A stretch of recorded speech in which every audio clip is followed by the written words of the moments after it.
What's the meaning of alpha male?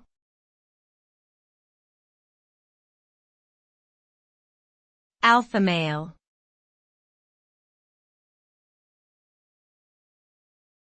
Alpha male.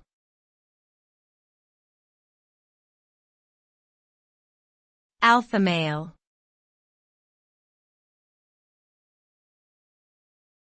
Alpha male.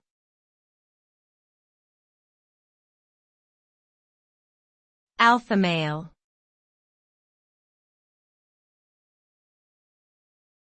Alpha male refers to a dominant or assertive male individual in a social group or hierarchy.